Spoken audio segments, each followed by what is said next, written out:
పళ్ళు కూరగాయలు అమ్మే మార్కెట్ కాకుండా పెళ్లి కూతులను అమ్మే మార్కెట్ను ఒకసారి ఊహించుకోండి.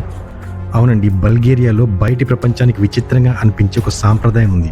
అదే పెళ్లి కూతుళ్ళ మార్కెట్. ఈ ప్రత్యేకమైన మార్కెట్ వాస్తవానికి కడైచి రోమా సమాజం యొక్క సాంప్రదాయాల్లో ఒక భాగం. ఇదొక పండుగ వాతావరణం లాగా ఉంటుంది. ఇక్కడ అమ్మాయిలను అబ్బాయిలకు, అబ్బాయిలను అమ్మాయిలకు పరిచయం చేస్తారు. ఇది వినడానికి కొంచెం వింతగా అనిపించినా ఇది ఈ సమాజంలో ఒక కీలకమైన సామాజిక కార్యక్రమం లాంటిది. పెళ్లి కూతుళ్ళ మార్కెట్ అంటే అమ్మాయిలను అమ్మే మార్కెట్ లాగా కాకుండా ఇది కుటుంబాలు కలుసుకోవడానికి, చర్చలు జరుపుకోవడానికి మరియు వారి పిల్లల కోసం వివాహాలు ఏర్పాటు చేసుకోవడానికి ఒక వేదిక లాగా భావిస్తారు. ఈ వీడియోలో ఈ పెళ్లి కూతుళ్ళ మార్కెట్ ఏంటో వివరంగా తెలుసుకుందాం.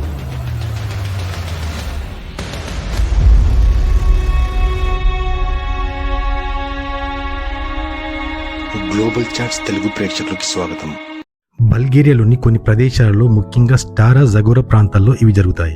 ఇక్కడికి కలైడి సమాజం నుండి ప్రజలు దేశంలోని అన్ని మూలల నుండి వస్తారు. ఈ వేడుకలు ప్రతి సంవత్సరం ఫిబ్రవరి లేదా మార్చ్ నెలల్లో జరుగుతాయి. అది కూడా సెలవు దినాల్లోనే జరుగుతాయి.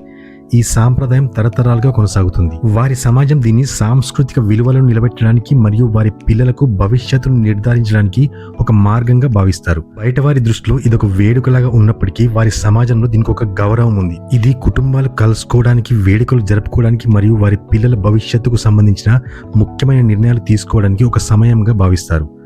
బల్గేరియా యూరోప్లోని ప్రాచీన దేశాల్లో ఒకటి. చరిత్ర మరియు సాంస్కృతిక వారసత్వానికి ప్రసిద్ధి చెందింది. క్రీస్తు శకం 681లో స్థాపించబడిన ఈ దేశం వివిధ సామ్రాజ్యాలను మరియు నాగరికతలను పెరుగుదల మరియు వాటి పతనాన్ని కూడా చూసింది. బల్గేరియా రాజధాని సోఫియా యూరోప్లోని అత్యంత సుందరమైన నగరాల్లో ఒకటిగా ప్రసిద్ధి చెందింది. ఇది పురాతన చరిత్రను మరియు ఆధునిక జీవనశైలి యొక్క ప్రత్యేక సమ్మేళనాన్ని అందిస్తుంది. ఈ నగరంలో రోమన్ సామ్రాజ్యానికి చెందిన కట్టడాలు, ఆటోమన్ సామ్రాజ్యానికి చెందిన మసీదులు మరియు ఆర్థోడాక్స్ చర్చిలు అన్ని కలగలిసి ఉంటాయి. బల్గేరియాలో మరో ముఖ్యమైన నగరం ప్లోడివ్. ఈ యూరోప్లోని పురాతన నగరాల్లో ఇది కూడా ఒకటి. దీని యొక్క గొప్ప చారిత్రక నేపథ్యం దాని పురాతన థియేటర్స్. ఇవి పర్యాటకులను మరియు చరిత్రకారులను ఆకర్షిస్తాయి. ఈ నగరం శతాబ్దాల బల్గేరియా చరిత్రను అందంగా ప్రతిబింబిస్తుంది. ఇది బల్గేరియాలోని కీలకమైన సాంస్కృతిక మరియు ఆర్థిక కేంద్రంగా మారింది. బల్గేరియాలో రోజ్ ఆయిల్ ఉత్పత్తి జరుగుతుంది. ప్రపంచ సరఫరాల్లో 85% ఇక్కడే ఉత్పత్తి అవుతుంది. అలాగే ఈ దేశం సహజ ఖనిజాలకు కూడా ప్రసిద్ధి చెందింది. ఇవన్నీ అంశాలు బల్గేరియా గుర్తింపులో అంతర్భాగాలు. బల్గేరియా సహజ మరియు సాంస్కృతిక సంపదతో నిండిన దేశంగా గుర్తింపు చెందింది. పెళ్లి కూతుళ్ళ మార్కెట్ అనేది ఒక సాంస్కృతిక పండుగ లాంటిది. అలాగే ఇది ఒక మ్యాచ్ మేకింగ్ కార్యక్రమం అని చెప్పొచ్చు. ఇది కుటుంబాలను కలిసి వేడుకలు జరుపుకోవడానికి, సామాజికంగా కలవడానికి మరియు సమాజంలో వారి పిల్లల కోసం తగిన సంబంధాలు వెతకడానికి సహాయపడుతుంది.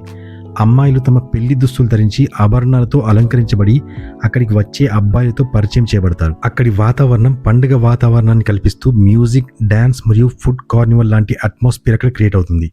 ఈ సాంప్రదాయం చాలా మంది కుటుంబాన్ని అక్కడికి ఆకర్షిస్తుంది. అమ్మాయిలు మరియు అబ్బాయిలు కలవడానికి ఇదొక అరుదైన అవకాశాన్ని వారికి అందిస్తుంది. ఎందుకంటే వారి సమాజంలో సాంప్రదాయకంగా అబ్బాయిలు మరియు అమ్మాయిలు బయట కలవడం కానీ, ప్రేమ వివాహాలు కానీ జరగవు. అమ్మాయిలు అందమైన దుస్తులు ధరించి అక్కడి సంగీతానికి డాన్స్ చేస్తూ అక్కడ ఒక పండుగ వాతావరణంలో ఉన్నప్పటికీ వారి కుటుంబాలు మాత్రం తమ కుమార్తెల కోసం మంచి సంబంధాలు చూడడానికి ఆసక్తి చూపిస్తారు. వారి కుటుంబ ప్రతిష్ట మరియు సామాజిక స్థితి వంటి అంశాలను పరిగణలోకి తీసుకుంటారు. ఈ పెళ్లి కూతుళ్ళ మార్కెట్ అనేది వారి పురాతన సాంప్రదాయాన్ని మరియు ఆధునిక జీవనశైలి మధ్య ఒక వారిదిలా పనిచేస్తుంది. తమ సాంస్కృతిక గుర్తింపు కాపాడుకోవడానికి మరియు మారుతున్న కాలానికి అనుగుణంగా మారడానికి గల కారణాలను వివరిస్తుంది. కలైడి సమాజంలో చిన్న వయసు నుండి అమ్మాయిలను కుటుంబ గౌరవం మరియు సాంప్రదాయక విలువలతో పెంచుతారు. అమ్మాయిలకు తరచుగా ఎడ్యుకేషన్ లిమిటెడ్గా ఉంటుంది. ఎందుకంటే వారి కుటుంబాలు పెళ్లి చేయడానికి ఇంపార్టెన్స్ చూపిస్తారు కనుక ఎడ్యుకేషన్ చాలా లిమిటెడ్గా ఉంటుంది. చాలా మంది అమ్మాయిలు 8వ తరగతి తర్వాత చదువు ఆపేస్తారు. అలా వారి ఆడపిల్లలు బయట ప్రేమ సంబంధాలు ఏర్పరచుకోకుండా జాగ్రత్త పడతారు. అమ్మాయిలకు అప్పటి నుండే సాంప్రదాయాలను, కుటుంబ విలువలను నేర్పిస్తారు. ఇక్కడ వివాహానికి వయస్సు సాధారణంగా 16 నుండి 20 సంవత్సరాల మధ్యలో ఉంటుంది. అమ్మాయిలు తమ తల్లిదండ్రులు తెచ్చిన సంబంధాన్ని చేసుకోవడానికి ఇష్టపడతారు కనుక ఈ పెళ్లి కూతుళ్ళ మార్కెట్ వారికి అలా చేయడంలో సహాయపడుతుంది. ఇది వారి సాంప్రదాయంలో ఒక భాగంగా ఉన్నప్పటికీ చాలా మంది బయటి వారు దీన్ని విమర్శిస్తారు. ఇది అమ్మాయిలను ఒక వస్తువులాగా మార్కెట్లో అమ్ముతున్నారని అంటారు. ఈ పెళ్లి కూతుళ్ళ మార్కెట్లో ఒక యువకుడు తనకు నచ్చిన అమ్మాయిని చూసినప్పుడు 2 కుటుంబాల మధ్య ఆ అమ్మాయి ధరపై మాటలు జరుగుతాయి. ఆ ధర సుమారు 6 లక్షల నుండి 10 లక్షల వరకు ఉంటుంది. అది అమ్మాయి అందం మరియు వయస్సుతో సహా అనేక అంశాలపై ఆధారపడి ఉంటుంది. ఆ చర్చలలో కేవలం డబ్బు విషయమే కాకుండా తన భవిష్యత్తులో వచ్చే తన భార్యకి ఒక మంచి జీవితాన్ని అందించాలి అనే అబ్బాయి ఆలోచన కూడా వ్యక్తపరుస్తాయి. అమ్మాయిని డబ్బునిచ్చి కొనుక్కోవడం వారు అమ్మాయి కుటుంబానికి ఇచ్చే గౌరవంగా భావిస్తారు. వారి సమాజం కన్యత్వానికి అధిక విలువనిస్తుంది. అలాగని అమ్మాయి ధర ఈ అంశంపై కూడా డిపెండ్ అయి ఉంటుంది. ఈ పెళ్లి కూతుళ్ల మార్కెట్ పై కొందరి అభిప్రాయాలు పాజిటివ్ గా ఉండొచ్చు, కొందరు విమర్శించవచ్చు.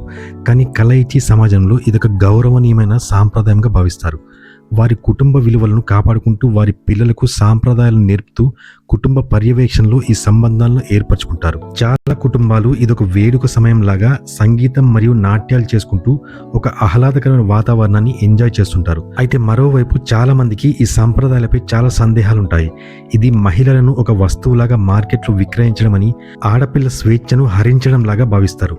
ముఖ్యంగా విద్య మరియు వృత్తి అవకాశాలను ఆడపిల్లలకు అందకుండా చేస్తున్నారని చాలా మంది విమర్శిస్తారు. ఈ సాంప్రదాయంపై అక్కడి ప్రజలు వారి తమ సాంస్కృతిక వారసత్వంలో ఒక ముఖ్యమైన అంశంగా సమర్థించుకుంటారు. ఈ సాంప్రదాయక వివాహాలు వారి విలువలను మరియు ఆచారాలను గౌరవిస్తూ జరుగుతాయంటారు. బల్గేరియాలో జరుగుతున్న ఈ వధువుల మార్కెట్పై మీ అభిప్రాయాన్ని కమెంట్లో తెలియజేయండి. ఇది ఈరోజు వీడియో. ఈ వీడియో కనుక మీకు నచ్చినట్లయితే లైక్ అండ్ షేర్ చేయండి. అలాగే మన భూమిపై కొన్ని దేశాల్లో 24 గంటలు సూర్యుడు అస్తమించడు. ఈ దేశాల్లో చీకటి అనేది ఉండదు. ఈ టాపిక్ పై ఒక మంచి ఇంట్రెస్టింగ్ వీడియో చేశాను. ఇక్కడ క్లిక్ చేసి ఇప్పుడే చూడండి. ఇలాంటి ఎన్నో ఆసక్తికరమైన వీడియోస్ కోసం మా గ్లోబల్ చాట్స్ తెలుగు ఛానల్ని సబ్స్క్రైబ్ చేసుకోండి. మళ్ళీ ఒక అద్భుతమైన వీడియోతో మీ ముందుంటాను. అంతవరకు సెలవు. నమస్కారం. Thanks for watching.